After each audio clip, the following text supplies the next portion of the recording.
No talking here, please. We'll find your seat there, Aaron. Thank you.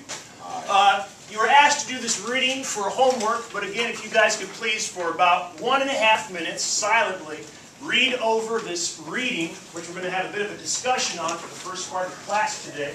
And then we're going to post a few norms for having a discussion as a Socratic Seminar. So again, if we could have no talking, read through it for about 1.5 minutes, collect some thoughts to yourself. You can even jot some notes on it if you want.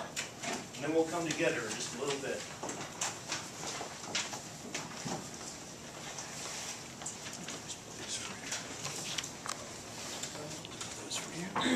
There's one for you if you want it.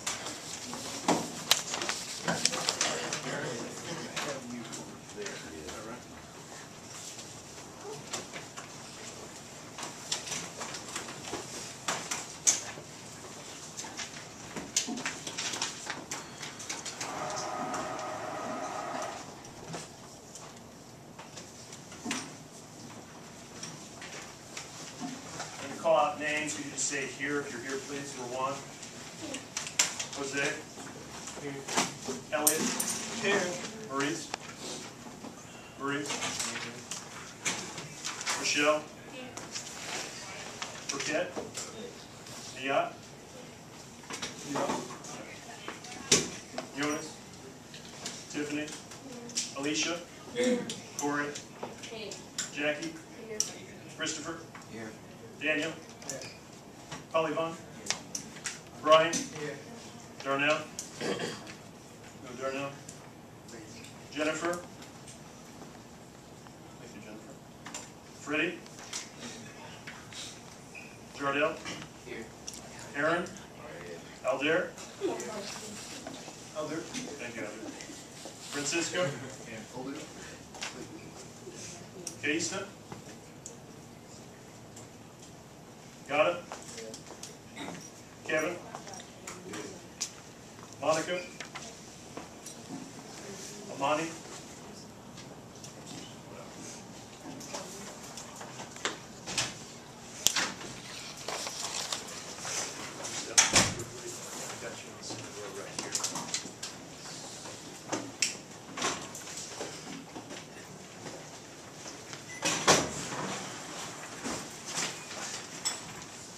Alright, folks, so what we're going to be doing today is we're going to be having a Socratic Seminar. And I bet you've all done this in some of your other classes before. Sorry, go ahead and see. Although maybe you haven't done it in math as much. It's a little bit stranger with math because we're not quite used to doing as much math reading as perhaps the other classes. We wanted to have a go at it today. And we're going to just go over a few norms here for how this is going to work. We're going to do the fishbowl style of the Socratic Seminar reading, which means that the people in the center will initially be having a conversation with each other about the math reading that we just did. And then after that's done, the people on the outsides will be making comments on the conversation that ensued. So before we begin here, I just wanted to again have a few norms for our discussion. And I think these are pretty straightforward. There might be one or two slight variations. This is a math classroom.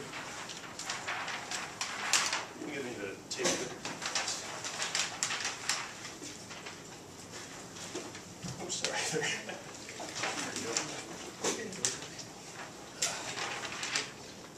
So, for people in the center here, again, if we could make sure that everybody contributes at least once to the conversation. Everyone in the seminar speaks at least once. And for people that are speaking, make sure you're looking at the reading and using the math language in the reading to justify your opinions.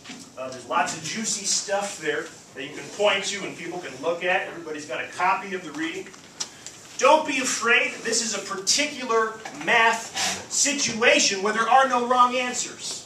There are no wrong answers, so you don't have to be worried about being shot down because you're wrong, because you're not.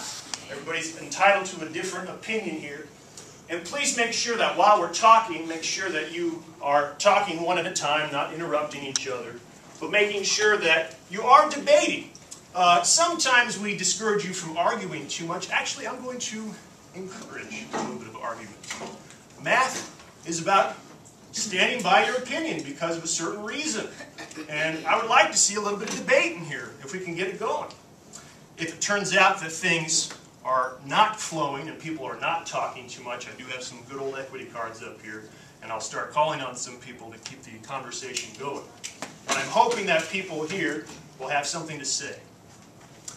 For people that are talking, for people that are the participants here in the center, we have a few guiding questions on what we'll be talking about today. Again, your conversation can branch off from these. But in case you're not sure what to say, in case you're really not really sure what to use words with, here are some guiding questions for you guys. How is the math organized? How is the math organized on the reading that you've seen? 2, what math concepts and symbols are used? 3, what does each theorem claim? 4, how are the two theorems in conflict? And 5, the focus question, what does 0 to the 0 equal? For people on the outside of the fishbowl here, I have some questions for you guys to think about as well. Sorry if you guys can't quite read it over here, I'll read them as well.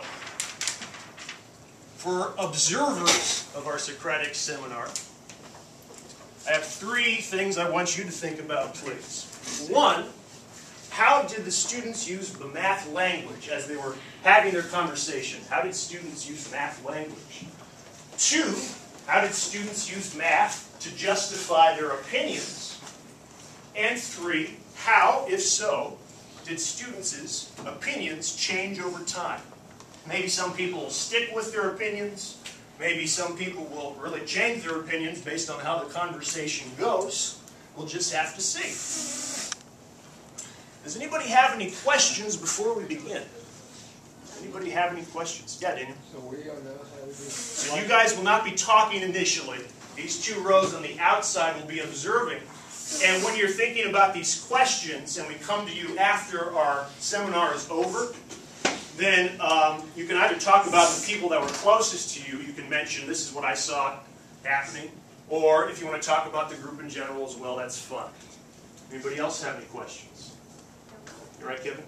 All right. Anybody else have any questions?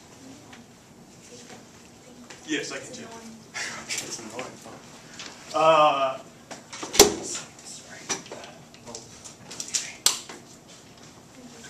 Anybody else have any questions? Now, one thing that will also be slightly different about this seminar is I am going to step in about halfway, about 10 minutes into our seminar, and I'm going to present all of you with some evidence to add to the reading. And some of you might change your opinions based on the evidence that I give you. So keep that in mind. At some point I will be stepping in and adding something myself. So, without further ado, middle people have it here. Go ahead and take over the conversation for what you see with the reading. Well, guys.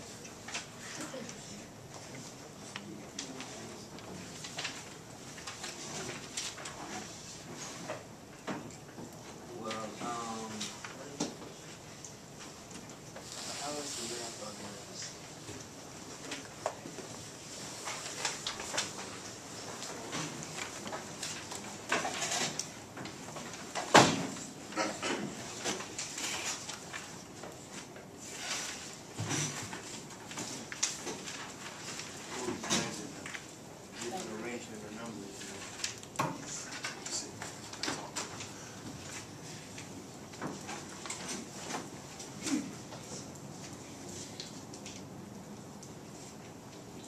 I guess I start off. Theorem A says 0 to the nth power equals 0. So it's saying anything to 0. 0 times to the nth power equals 0. So I'm guessing that if that's true, with the 0 to the 0 power equals, I'm guessing that means 0. I believe I agree. What? I agree with y'all though, because I guess, like, if theorem A, all the example with any number regardless times 0 is 0. And the theorem B, when they're doing like, they do 2 and 0 equals 1. But wouldn't it be different for 0 and any power?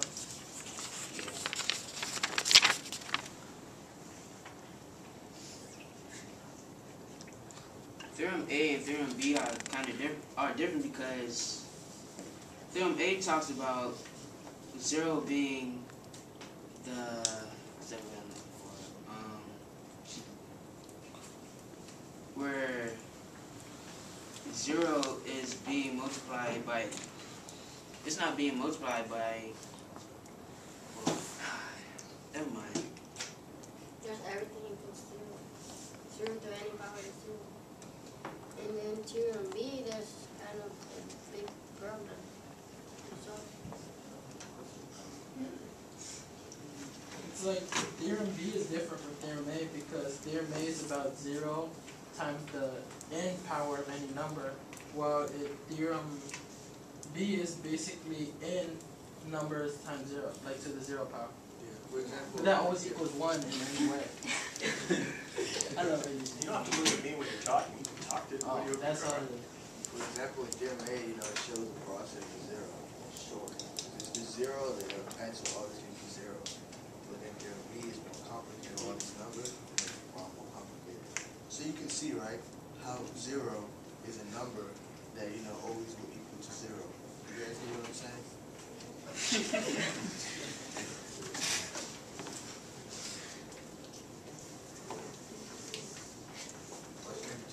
Question number 2 is what math concept and symbols are used? And like you see in theorem B, one of the concepts are is n, I guess, or pi, you can see, which equals 3.14.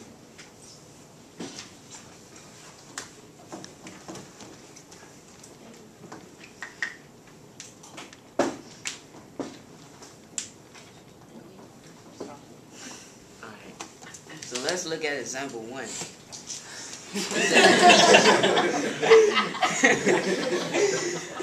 It says 2 to the 0 power, right? It says 2 to the 0 power equals 2 0 to the second power.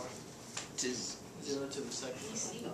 it's example 1 of theorem B. Oh, B, alright. Yeah, it says 2 to the 0th power equals 2 to the 3rd minus the 3rd. Well, so I guess that's another way of saying 2 to the 0th power. Yeah. So that would be equal to 2 to the 3rd times 2 to the negative 3rd. If that's right. And then that would be equal to 2 to the 3rd divided by 1 times 1 to the 2 to the 3rd. Are you trying to solve the problem? I'm trying to break it down. So what you do right here, you cross multiply and you get 2 to the 3rd divided by 2 to the 3rd, and that's going to be 1. Basically 1. Yeah, you Alright, so break it down. Yeah, because we got that equal to 50. Yeah. But he talking about the old one, we have that equal sign 1. No, you do. 1 over. No, you don't cross multiply. My bad. He's talking about this thing right So example 1 here. Yeah, is, you cross multiply. Yeah. and example 1 is not solving the equation. There's many ways of how can 2 be to the 0 power. She said you can't solve. It's not solving. No, it's not solving the It's just how problem. you do it. It's how can Yeah. 2 to the 0 many ways, how in other ways can be 2 to the 0. You guess? Yeah, actually. I'm just saying how, like, that's how you get 1. That's how you get the answer. Alright, third question. What does each theorem claim?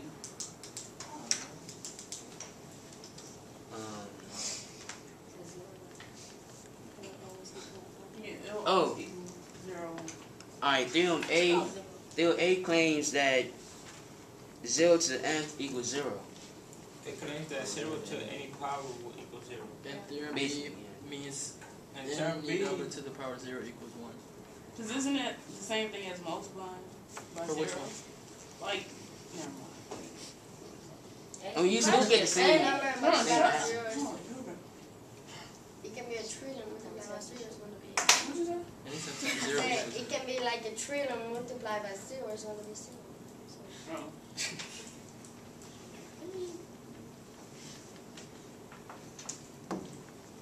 What do you think, Warren?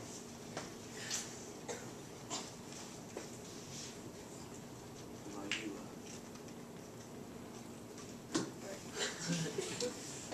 I might be busting out some equity cards pretty soon. Looking at the focus question.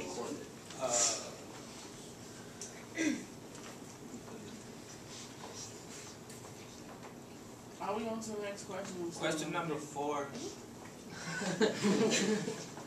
How are the two theorems in conflict? Oh, I think theorem A, like you only like put 0 to any power. You give the 0 like the other theorem B. You have to solve for like you have to do a bigger problem. Like you have to multiply and then like divide the number.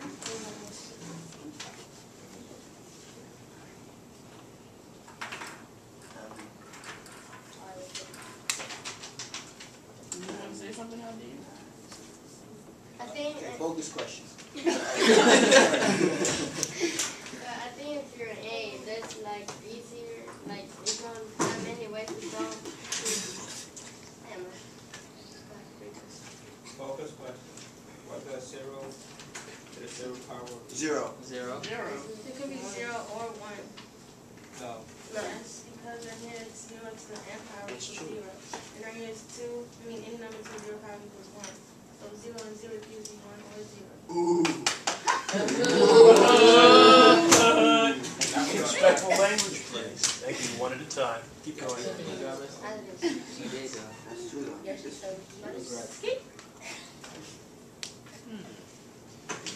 Is all times? Not yet, I'll tell you No, what. but you said zero. Zero. So wait, you're saying like, wait. They contradict each other. So right here, you always get one. Yeah, That's what right you're here, saying? any number to 0 power is 1. And right Yeah. here, 0 to any power is 0. That's the answer to number 4. Why doesn't Mr. Scott do this for us? I was wondering. More Tommy. What? She do the problem after this.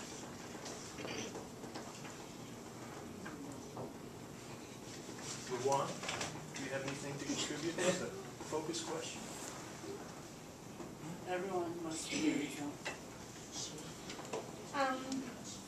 So for the theorem A, any number that is, so the 0 is the base, and the n only represent the whole number, like 1, 2, 3. You have to look at me, you can talk to your group. So for the theorem A, the n represents the whole number, like 1, 2, so that any number that is power 0 to any number is 0, and any number to the 0 power is 0.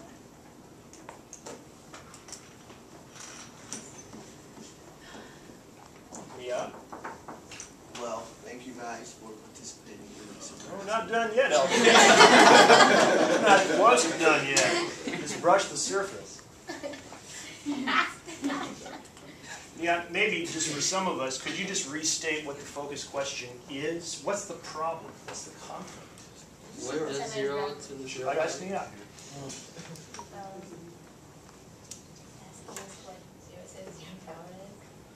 Where?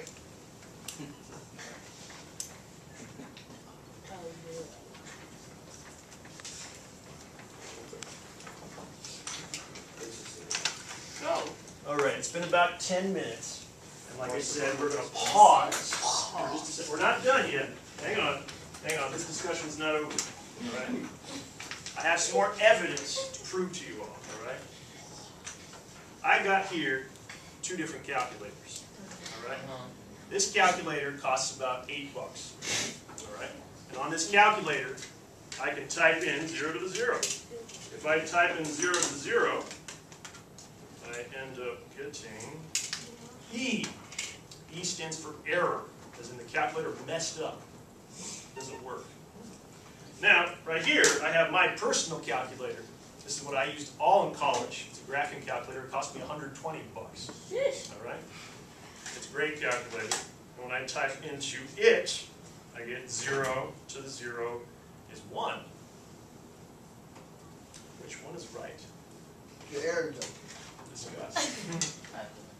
Which one's right between the calculators? Well, Well, I think the graphing calculator is right because it's a graphing calculator.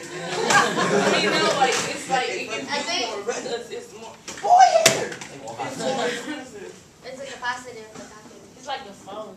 This one's smaller than that one. The phone is this.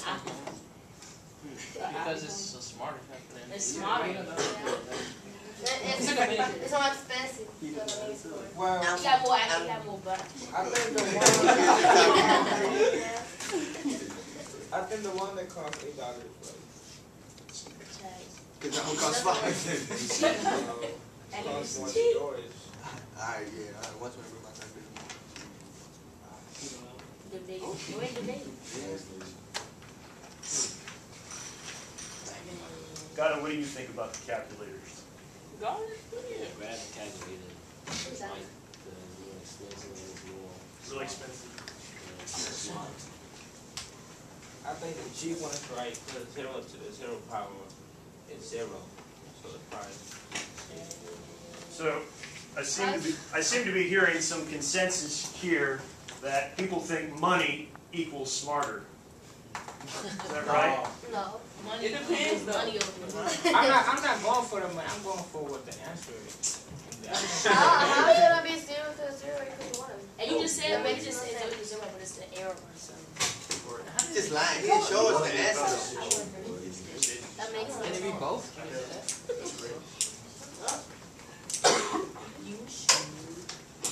If it says 0 to the 1 power, then there can be a possibility of being 1. The 0 to the 2. I think that the cheaper calculator is. Why would you do it like that?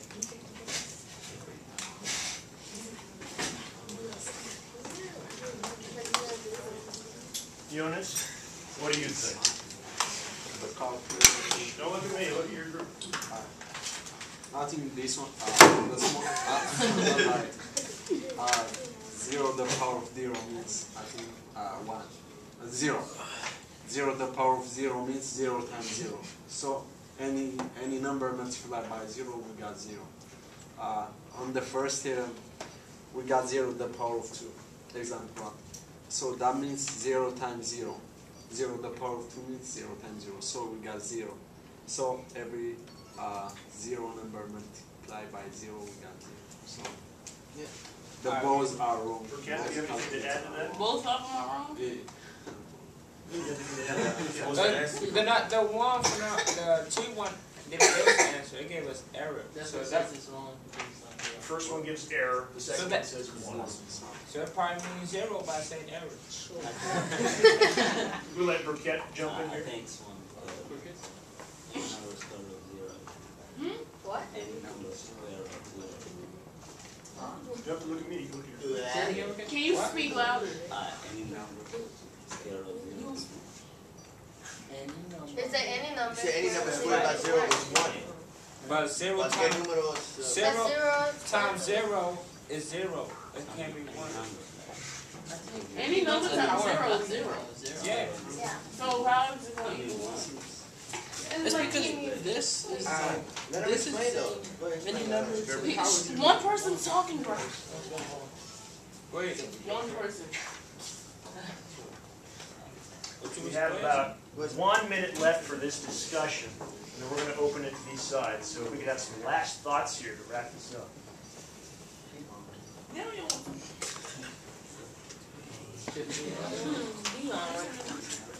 I think he means that the base 0 is like 5, and 5 to the square root of 0, I mean to the power of 0 is 5. I mean it's 1, because the base is just only 1. Is it only? Like, and the base 0 is 5. Any number to the power of 0 is 1. No, 0. No, like 5 to the 0. 5 to the 0 is 1, because the base is only 1. But we use zero as the But base. zero, but yeah. We can't Zero replace has no any number base. with that. Yeah, it's still gonna be zero. As one. If I put 5 times 0, it's gonna be 0. So one is error right here. So none of them are right. 5 to Yeah. the power of 0. Zero. Instead of one. And then you said the base is 1. 30 more No, seconds. The answer is 1. Maybe there are. I don't know. There might not be an answer. No, I'm talking about like the number that. Okay, folks, what of these norms are we now violating? Students talk Gotta at be one one time. Here mic. we go. Let's wrap it up, okay? I think none of them are right. Why? I think Because You know the answer? I know it. What is the meaning of it then? Okay, that's some of the better He probably right. Now, can you explain your thought, please? I can't explain it. I mean, both of them aren't right. So Why? Why don't you think they're right? because It gotta be that answer. None. both of these say that Why you thinking like both of these say 0 to the 0 power equals 0 and 1. So it can't be 0 and 1 at the same time. So yeah. Okay, we're going to wrap this up here. And I want to go around the room quickly for those of you that were observing. And just a quick recap here. Remember, the guiding questions for you guys that were watching were, how did students use math language? 2, how did students use math to justify their opinions? Or 3, if so, did students' opinions change over time? Did anybody flip-flop? Did anybody decide, oh, maybe I was wrong at first and wanted to change their opinion? Aaron, could you tell us what you observed? I was confused throughout this whole thing. I know, like, 0 to the 0th power. I don't know. It's confusing. Okay. The math itself confused you, and that sort of... Because by the same time, anything to the 0th power is 1. Everybody listen to Daniel, please. Anything multiplied by, anything, for 0 to the anything power is going to be 0, while at the same time, anything to the 0th power is 1. So it's Okay. It is confusing. It is meant to be confusing. Daniel?